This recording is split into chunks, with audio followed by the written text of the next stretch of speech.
Assalamualaikum warahmatullahi wabarakatuh. Perkenalkan, nama saya Abdurrahim Wazibi.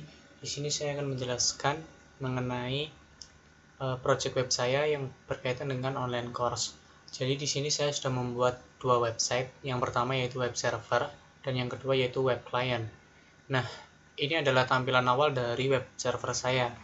Jadi untuk tampilan awalnya yaitu menampilkan semua list course yang ada pada website ini. Nah, selain menampilkan semua course, di sini juga terdapat fitur untuk menampilkan course berdasarkan kategori dari course-course tersebut. Nah, selain hanya menampilkan saja, di sini juga terdapat fitur untuk melakukan transaksi atau pembelian terhadap course tersebut.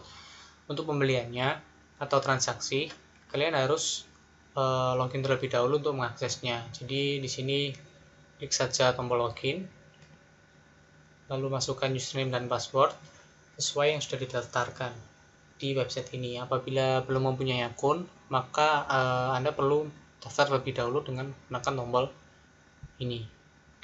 Nah, di form registrasi ini terdapat beberapa inputan yang harus Anda isi. Yang pertama yaitu nama, misalnya di sini Jono, emailnya jono@gmail.com, username-nya Jono, lalu memasukkan password dan klik daftar. Nah, setelah melakukan pendaftaran atau registrasi, Anda akan dikembalikan ke tampilan form login. Jadi di sini Anda sudah bisa login menggunakan akun yang Anda daftarkan tadi. Nah, namun di sini terdapat notifikasi bahwa akun Anda belum diverifikasi. Jadi setelah Anda melakukan registrasi, sebelum Anda dapat menggunakan akun ini untuk login ke website ini, Anda perlu mendapatkan verifikasi dari admin yang memiliki website ini. Nah, jadi di sini saya akan menggunakan akun yang sudah diverifikasi oleh admin. Klik login. Nah, setelah berhasil login, di sini Anda dapat melakukan pembelian satu course atau beberapa course sekaligus dalam sekali beli. Nah, jadi apabila Anda ingin membeli hanya satu course, cukup dengan klik tambah keranjang. Nah, maka di sini item akan bertambah jumlah 1. Namun, apabila Anda ingin membeli beberapa course secara sekaligus, misalnya 2 item, Anda hanya perlu menambahkan angka 2 di sini, bisa dengan mengetikkan atau dengan menggunakan tombol panah dan atas. Misalnya 2 item. Lalu tekan tombol tambah keranjang. Maka yang ditambahkan ke keranjang adalah 2 item. Setelah Anda selesai melakukan pembelian, Anda dapat melanjutkan ke proses pembayaran dengan menekan tombol ini. Nah, sebelum ke pembayaran, di sini Anda akan diperlihatkan course-course apa saja yang tadi sudah Anda beli. Di sini terdapat nama course, jumlahnya, lalu harga per satuan course-nya, dan juga harga dari course tersebut, harga total yang didapatkan dari jumlah dikali harga, dan juga harga total dari semua course yang ada di keranjang ini. Di sini terdapat 3 menu. Yang pertama yaitu hapus keranjang, lanjutkan belanja, dan pembayaran. Untuk hapus keranjang, apabila Anda menekan tombol ini, maka Anda akan kembali ke list course yang tadi, dan keranjang Anda akan direset mulai dari 0, atau item-item course yang sudah Anda klik beli akan hilang. Namun apabila Anda menekan tombol lanjutkan belanja, maka Anda akan kembali ke tampilan tadi tanpa mereset course yang sudah Anda beli. Mari kita praktekkan. Di sini saya akan menekan tombol hapus keranjang. Nah, di sini total course yang ada akan kembali ke 0. Nah, jadi kita perlu melakukan lanjutkan belanja untuk kembali ke course tersebut atau list course yang ada untuk melakukan pembelian. Nah, apabila Anda sudah selesai melakukan pembelian atau memilih-milih course yang ada, selanjutnya Anda akan melanjutkan ke proses pembayaran dengan menekan tombol pembayaran. Nah, pada form pembayaran ini Anda akan menginputkan beberapa data. Yang pertama yaitu nama, email, nomor telepon, dan metode pembayaran. Namun untuk nama dan email sudah secara otomatis diinputkan oleh sistem atau website karena Anda sudah login menggunakan akun yang sudah terverifikasi. Nah, jadi di sini hanya menginputkan nomor telepon dan juga metode pembayaran. Lalu apabila data yang diinputkan sudah benar, maka selanjutnya adalah klik bayar. Nah, di sini muncul notifikasi bahwa kos Anda berhasil diproses atau transaksi sudah selesai. Untuk mengecek transaksi tersebut, kita harus melakukan login dengan menggunakan akun admin. Jadi kita perlu melakukan logout terlebih dahulu, lalu melakukan login menggunakan akun admin. Nah, sebagai info tambahan, untuk akun admin hanya bisa ditambahkan dengan langsung menambahkannya di database-nya langsung atau di phpMyAdmin. Di sini saya menggunakan phpMyAdmin. Dan di sini klik login untuk login sebagai admin. Nah, di dashboard admin ini memiliki 4 fitur. Yang pertama yaitu data course. Untuk data course di sini akan mengolah semua data yang berkaitan dengan course-course yang ada di website ini. Fitur utamanya yaitu CRUD, create yang pertama atau tambah course, lalu create untuk update, untuk detail, update atau edit, dan juga delete. Nah, untuk fitur tambahnya yaitu export PDF. Nah, untuk yang selanjutnya yaitu fitur invoice. Nah, untuk invoice sendiri ini adalah transaksi yang sudah dilakukan oleh user-user di website tadi. Nah, di sini seperti yang ditampilkan, di sini saya tadi sudah melakukan satu proses pembayaran atau satu kali transaksi. Maka di sini terdapat tercantum transaksi yang sudah saya lakukan. Nah, di sini terdapat fitur yaitu detail, hapus, dan juga ekspor. Jika Anda menekan tombol detail di sini, maka akan menampilkan detail course apa saja yang sudah Anda beli pada transaksi tadi. Nah, lanjut kita akan ke fitur verifikasi member. Nah, seperti yang saya katakan tadi, bahwa apabila mendaftar akun tersebut tidak bisa dapat langsung digunakan, namun perlu aktivasi atau verifikasi dari admin. Nah, di sinilah admin dapat melakukan verifikasi terhadap akun tersebut dengan menekan accept. Atau apabila akun tersebut akan ditolak, maka hanya perlu menekan tombol decline. Nah, di tabel ini adalah akun-akun yang tidak aktif atau belum terverifikasi. Jadi apabila akun ini selesai diaktifasi, misalnya Jono saya aktifasi, nah maka data tersebut akan hilang dari website ini, karena yang di sini hanya akun-akun yang belum terverifikasi. Nah, untuk yang terakhir yaitu adalah list member. List member adalah fitur untuk menampilkan semua akun-akun yang terdapat pada website ini, termasuk akun admin. Di sini juga terdapat akun dengan status yang aktif maupun tidak aktif. Fitur yang terdapat di sini yaitu update, delete, dan juga ekspor data. Karena untuk create-nya itu sudah terdapat pada fitur registrasi. Nah, itulah fitur-fitur yang ada pada dashboard admin. Nah, itu adalah sedikit penjelasan mengenai web server kita. Nah, untuk info tambahan, untuk web server ini saya membuatnya menggunakan template SP2. Nah, untuk fitur keranjang ini saya menggunakan fitur library dari CodeIgniter yaitu chart. Nah, untuk pembahasan dari web server sudah selesai. Kita akan menjelaskan tentang yang selanjutnya yaitu web client kita. Nah, web client ini mendapatkan data dari server yang sudah dapat tadi. Nah, bagaimana cara kita mendapatkannya? Di sini saya menggunakan REST. Untuk mendapatkannya yaitu kita perlu membuat dua REST, yaitu REST server dan juga REST client. Nah, sebelum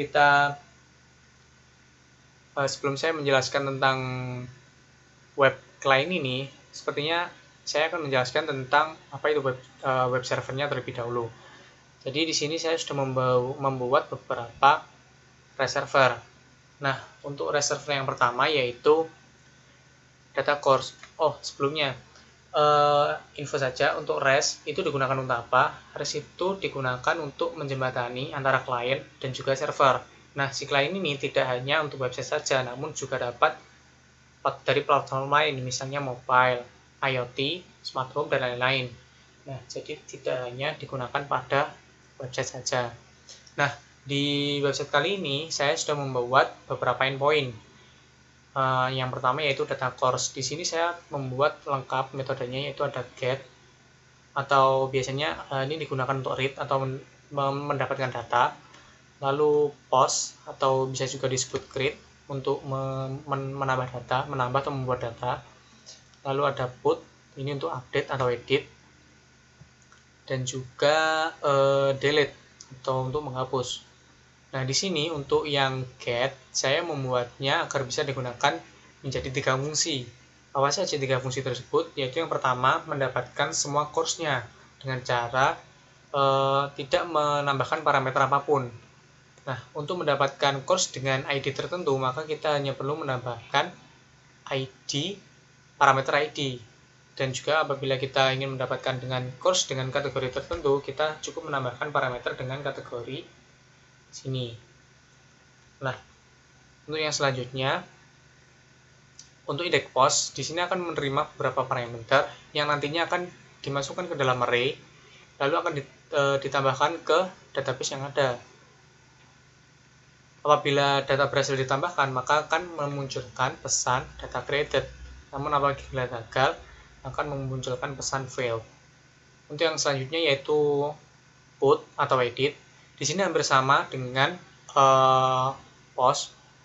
Namun untuk yang metode put ini dia mengedit. Bedanya hanya itu. Jadi sama saja menerima inputan dari si klien, lalu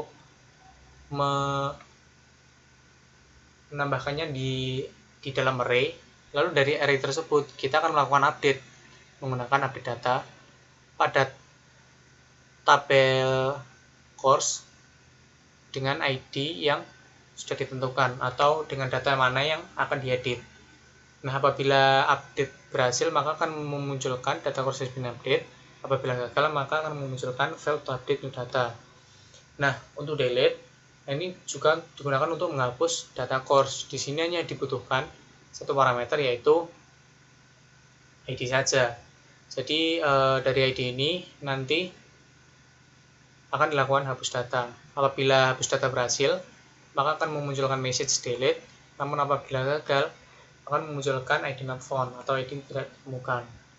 Apabila tidak terdapat parameter ID yang dimasukkan, maka akan memunculkan pesan provide an ID.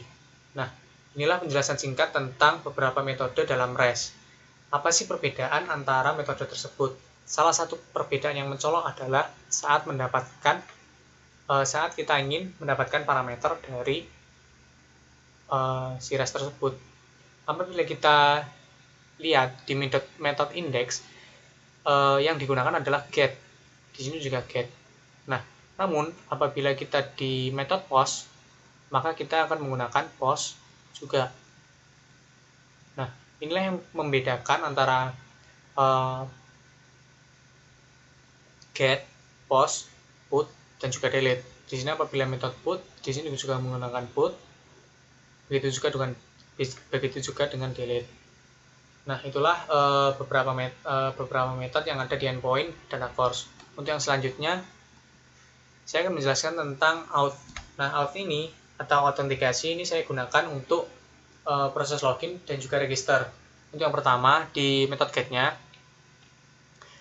ini digunakan untuk login. Kenapa? Karena di sini akan menerima inputan user dan password dari sisi klien yang nantinya akan dicocokkan dengan database si server. Jadi di sini akan dicocokkan. Apabila data tersebut ada, maka akan dimunculkan data tersebut. Namun apabila gagal atau tidak ada kecocokan antara username dan password pada database, akan memunculkan pesan data not found. Itu untuk get yang digunakan pada login. Nah, untuk yang selanjutnya adalah post. Post ini saya gunakan untuk registrasi akun. Di sini saya langsung menerima parameter dan langsung saya masukkan ke dalam array. Nah, setelah saya masukkan ke dalam array, saya masukkan ke dalam database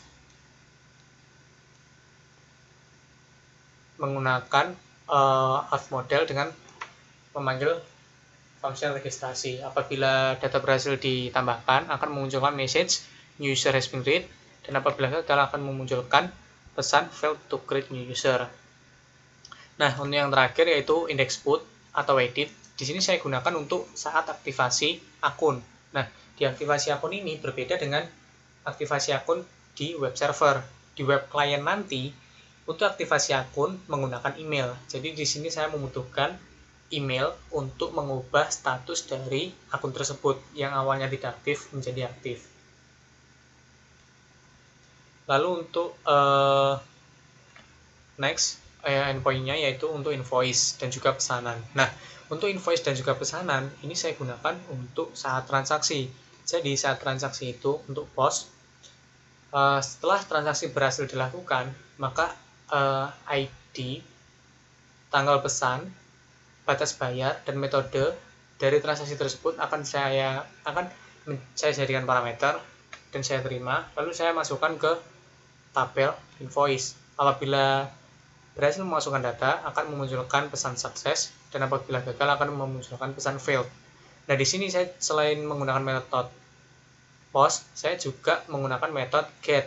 Di sini get saya gunakan untuk mendapatkan ID terakhir dari tabel invoice. Untuk apa ID terakhir? ID terakhir ini saya gunakan untuk menambahkan detail dari transaksi tersebut. Untuk lebih jelasnya nanti saya jelaskan pada saat membuka PHPMyAdmin.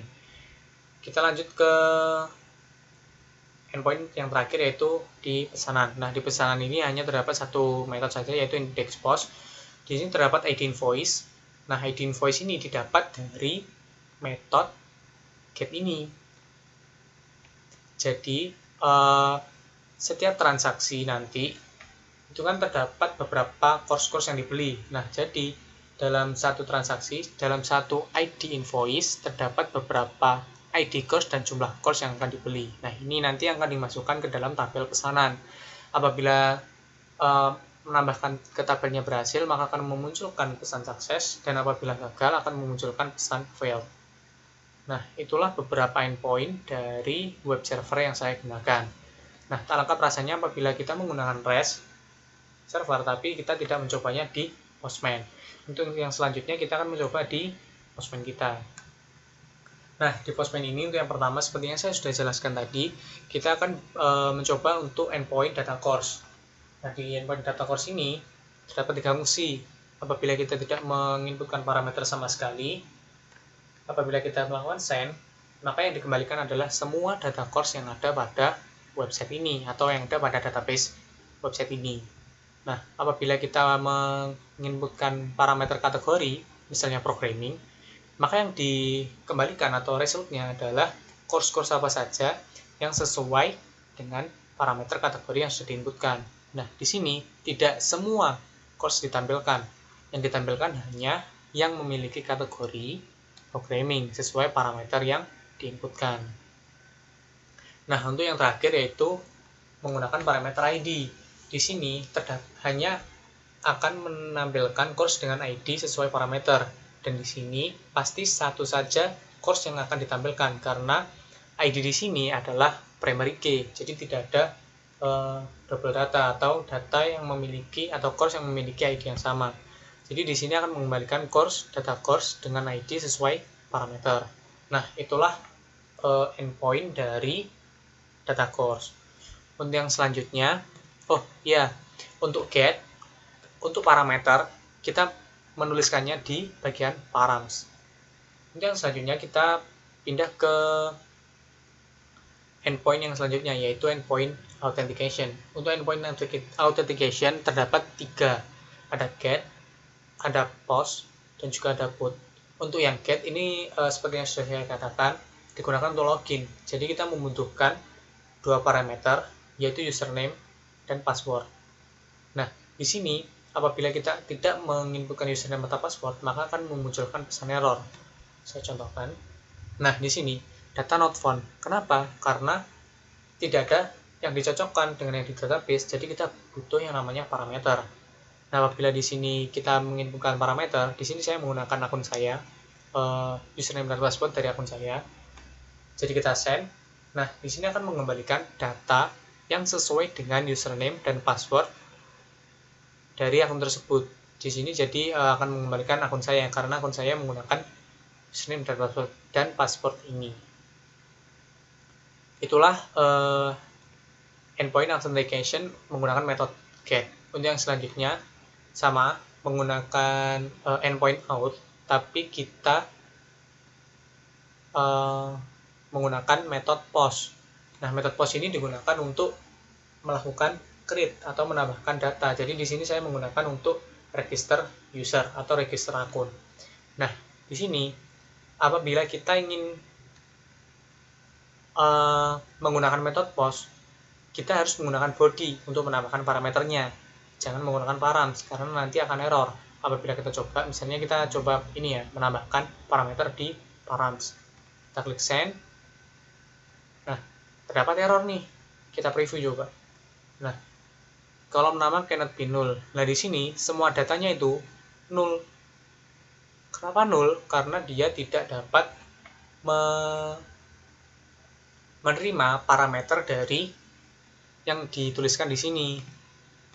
Nah, jadi sebenarnya apabila kita menggunakan metode selain get, kita harus menuliskannya di body. Nah, di sini saya menggunakan xwww form URL encoded. Dan di sini kita harus menginputkan parameter sesuai dengan kebutuhan dari database-nya. Setelah itu kita coba klik send. Nah, di sini apabila kita lihat new user has been created. Jadi user ini telah berhasil ditambahkan. Nah, apabila kita lihat di database-nya,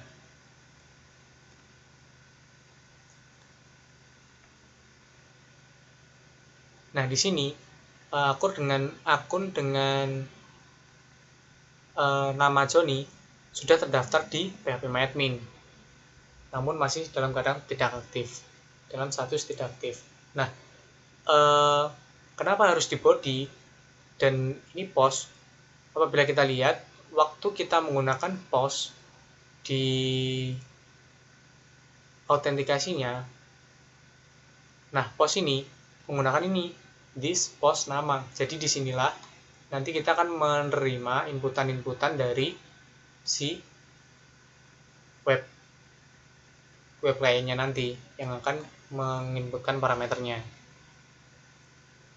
Nah, itu tadi endpoint dari authentication menggunakan method post. Untuk yang selanjutnya kita akan menggunakan method put pada endpoint authentication. Sama dengan method post, untuk put kita juga untuk parameter kita juga menuliskan di body bukan di params. Jadi kita hanya untuk put kita hanya memerlukan email dan juga status. Karena kita akan mengubah akun Joni dari tidak aktif menjadi aktif, jadi kita perlu dua, yaitu email dan juga status. Nah, di sini terdapat pesan user has been activated. Nah, karena di sini kenapa saya menggunakan put? Karena di sini mengubah atau mengedit dari yang status tidak aktif menjadi aktif. Jadi apabila kita lihat lagi di phpMyAdmin, nah data Joni statusnya sudah aktif. Seperti itu. Untuk yang selanjutnya, saya akan membahas tentang invoice. Invoice ini adalah transaksi yang dilakukan atau ID transaksi yang dilakukan. Di sini sebagai contoh saja, saya send. Nah, di sini akan mengembalikan message success. Dan yang terakhir, untuk ini salah, ini pesanan atau pemesanan? Pesanan. Nah, untuk yang pesanan sama juga menggunakan body. Saya coba menginputkan parameternya, saya klik send dan sukses. Nah, jadi teman-teman, apabila kita menggunakan reserver, sebelum kita membuat web client-nya atau kita membuat klien dan mencoba untuk mengambil data dari reservernya, kita harus setidaknya melakukan tes kepada Postman. Karena di Postman ini kita dapat mengetahui responnya seperti apa, apakah error atau berhasil, seperti itu. Nah, untuk pembahasan reserver mungkin cukup sampai di sini. Kita selanjutnya akan menjelaskan tentang web client-nya. Nah, di web client ini untuk mendapatkan datanya kita sudah tahu bahwa kita mendapatkan dari reserver. Nah, tapi bagaimana cara kita mendapatkannya? Nah, cara kita mendapatkannya tidak sembarangan. Kita perlu yang namanya REST client. Nah, di sini saya akan menjelaskan yang berkaitan dengan REST client-nya.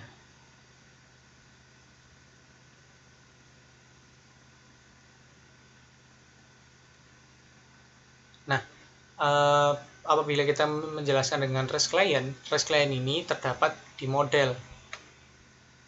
Nah, di sini saya menggunakan 3 model. Untuk yang pertama course, lalu authentication, dan invoice. Nah, untuk yang invoice ini nanti terdapat 2, yaitu untuk invoice dan juga pesanan. Saya menjelaskan tentang REST client dari course model terlebih dahulu. Nah, di sini tadi kan sudah terdapat nih. Oh, ini nih. Nah, ini di data course saya punya 3 metode lah, 3 metode get yang dapat digunakan. Nah, untuk mendapatkannya dari REST client, di sini saya menggunakan library dari Gazelle HTTP client. Nah, di sini saya membuat construct dengan HTTP online course API. Nah, ini adalah base URI atau link yang akan digunakan di setiap REST server saya. Jadi apabila tadi teman-teman lihat di sini, misalkan di sini itu yang berubah hanya slash terakhirnya saja. Misal di sini data course, di sini authentication, di sini invoice, di sini pesanan. Namun yang ini sama, localhost online course API, localhost online course API. Jadi saya dapat memasukkan ke base URI. Nah, untuk yang pertama, di sini saya membuat 2 function, yaitu getCourse dan getCourse by kategori. Untuk getCourse, di sini saya menggabungkan antara getCourse secara keseluruhan atau semua course dan juga getCourse berdasarkan ID. Namun dengan apabila kategori, saya menggunakan function yang terpisah. Nah, di sini cukup mengetikkan request, metodenya apa, lalu endpoint-nya apa. Di sini karena ini modelnya dari course model, saya menggunakan endpoint dari data course. Apabila ID 0 atau parameternya tidak ada, maka yang dikembalikan adalah semua data course. Namun apabila ID tersebut ada, yang dikembalikan apa? Yang dikembalikan adalah course-course yang sesuai dengan ID yang ada. Nah, untuk menambahkan params-nya, apabila kita menggunakan get, maka kita perlu menambahkan query di sini. Nah, jadi di sini kita menggunakan query. Nah, untuk yang kategori sama saja dengan yang ID. Nah, jadi saya langsung next saja biar videonya nggak kepanjangan. Dari yang selanjutnya yaitu auth model. Sama, saya di sini juga menggunakan Gazelle. Untuk base URI yang digunakan adalah sama. Yang berbeda di sini adalah saya membuat 3 function, yaitu login, registration, dan activate account. Jadi sama kayak yang reserve yang saya buat. Jadi untuk yang login, ini saya menggunakan method get. Yang registration saya menggunakan method post. Dan yang activate account saya menggunakan method put. Untuk login, karena menggunakan get, sama, tadi yang dibutuhkan adalah parameter, username, dan password. Jadi di query-nya ditambahkan username dan password. Nah, untuk yang registration, karena dia menggunakan method selain get, dan menuliskannya tadi apabila teman-teman ingat, di post ini kita tidak menambahkan di params, tapi kita menambahkan di body, maka di sini bukan query lagi, tapi di sini adalah form params. Di sini sama parameternya apa yang akan diinputkan ke servernya nanti. Yang membedakan adalah yang di sini query dan yang di sini form params. Begitu juga dengan put. Jadi put ini kan sama kan, dia bukan method get, jadi dia menggunakan form params. Lalu menginputkan parameter-parameter yang sesuai dengan yang dibutuhkan dengan REST server. Nah, untuk yang selanjutnya saya akan menjelaskan tentang REST client dari invoice. Nah, di invoice ini jadi terdapat satu metode saja. Saat pembayaran berlangsung atau saat pembayaran dilakukan, saya akan menambahkan data invoice tersebut menggunakan metode post ke endpoint invoice dengan parameter ini. Nah, setelah saya menambahkan transaksinya atau ID invoice-nya atau invoice modelnya, saya lalu langsung menambahkan detail dari transaksi tersebut ke tabel pemesanan. Jadi di sini saya menggunakan for each. Jadi setiap konten yang ada di cart, jadi setiap course-course yang ada di cart atau item-item yang dibeli di cart tersebut akan dilakukan pengulangan dan dimasukkan satu persatu ke dalam tabel pesanan dengan metode post dan menggunakan endpoint params. Di sini juga diinputkan beberapa parameter yang dibutuhkan. Nah, sedikit tambahan saja informasi. Kenapa sih di sini diperlukan result, JSON, decode, respond, get body, get content, true. Nah, apabila kita tidak menggunakan ini, result yang didapatkan dari respon ini tidak sepenuhnya langsung menjadi data seperti ini. Namun datanya masih dalam bentuk respon yang utuh. Karena kita hanya butuh get kontennya, jadi kita akan melakukan decode terhadap get kontennya saja. Nah, lalu kenapa sih kita perlu memasukkan result lalu kita masuk ke array data? Karena apabila kita lihat, misalkan respon dari ini ya, respon dari get course tanpa parameter. Nah, di sini terdapat responnya itu objek kan. Ada beberapa objek, ada dua objek, yaitu status dan juga data. Nah, apabila kita ingin mengakses ID course, maka sebelumnya kita harus masuk ke objek data terlebih dahulu. Untuk itu kita di sini perlu menambahkan data. Nah, lalu untuk yang penggunaannya, baru kita langsung mengakses ID atau data-data yang ada di sini. ID course, nama course, keterangan, kategori. Nah, ini bisa saya contohkan saja, satu saja. Misalkan di view untuk yang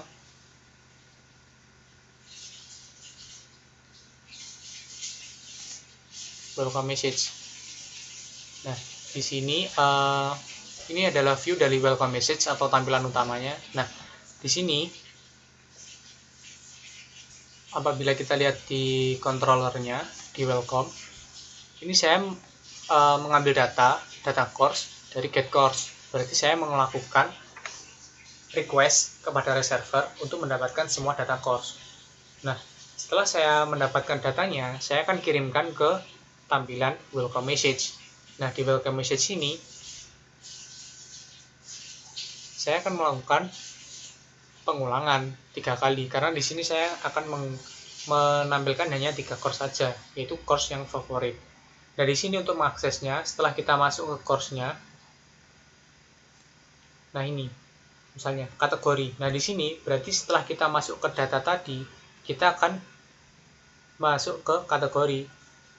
Jadi nanti yang akan ditampilkan di sini itu adalah nilai dari kategori, yaitu programming. Jadi nanti waktu tampilan awalnya dari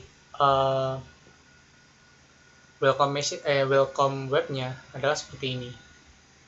Nah, jadi di tampilan welcome ini untuk judul course, harga, keterangan, nama pengajar, foto, rating, semuanya itu berasal dari database yang saya dapatkan berdasarkan request ke REST server menggunakan REST client. Nah, seperti itu. Nah, menjelaskan REST server sudah, menjelaskan REST client-nya sudah. Untuk yang terakhir berarti saya akan menjelaskan tentang fitur-fitur yang ada pada web server saya. Nah, di web server ini saya terdapat beberapa fitur. Untuk yang pertama, home. Nah, di home ini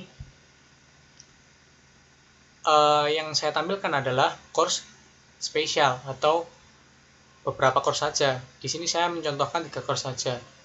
Nah, lalu di course ini selain di home, saya juga terdapat course berdasarkan kategori. Bisa all course atau semua course, programming language, web development, dan mobile apps. Apabila all course, di sini saya melakukan request ke semua course yang ada. Sedangkan apabila saya menggunakan course berdasarkan kategori, saya akan melakukan request menggunakan parameter sesuai kategorinya. Jadi di sini yang akan ditampilkan adalah course-course sesuai parameter kategorinya. Jadi di sini hanya 2 saja, yang cocok dengan kategorinya programming. Nah, untuk detailnya saya menggunakan get course berdasarkan ID. Apabila kita mengklikkan satu course ini saja, nah maka kita akan masuk ke course detail. Nah, di sini detail-detail dari course-nya saya dapatkan dari get course by ID. Apabila kita lihat get course by ID, jadi mengirimkan ID course-nya. Nah, itulah kegunaan dari endpoint data course. Nah, untuk yang selanjutnya adalah dari authentication. Nah, authentication ini digunakan untuk login dan daftar. Di sini saya akan mencontohkan untuk yang daftar terlebih dahulu. Di sini apabila belum mempunyai akun, maka klik ini untuk daftar. Nah, hampir sama dengan yang di web server. Di sini perlu menginputkan nama, email, username, password, dan ulangi password.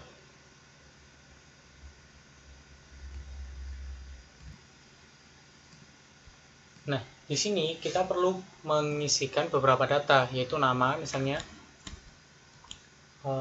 Budi, dengan email. Ini karena nanti untuk aktivasinya menggunakan email asli, jadi di sini saya mengisikan email saya. Itu sebagai contoh. Lalu memasukkan username dan juga yang terakhir adalah password. Setelah data yang dipastikan benar, maka klik daftar.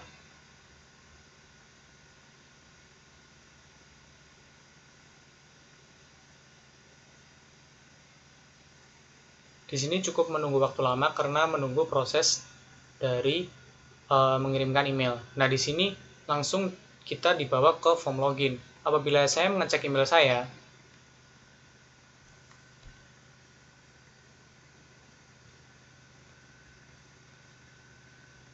nah di sini terdapat satu email baru, online course account verification. Nah, ini dikirimkan oleh email abdurrashid@gmail.com. Ini adalah email saya yang satunya yang saya gunakan untuk sebagai contoh. Nah, di sini apabila kita mengeklikkan activate,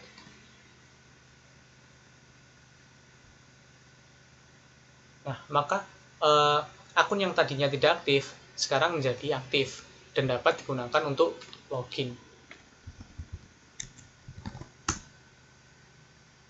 Nah, setelah login, kita dapat melakukan pembelian seperti yang di web server. Misalnya kita akan membeli beberapa course.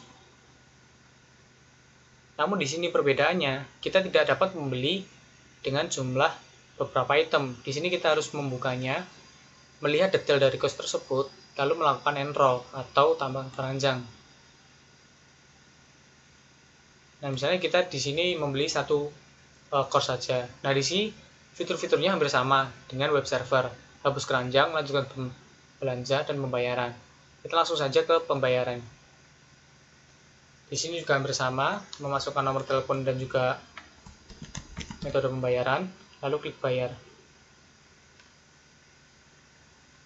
Nah, pembayaran transaksi sudah berhasil. Nah, terus apa sih perbedaannya dari web server dan web lain ini? Apabila di web server tadi, saya memasukkan data-data tersebut langsung ke dalam database. Namun, apabila di web server ini, saya menggunakan REST client untuk melakukan REST request kepada REST server untuk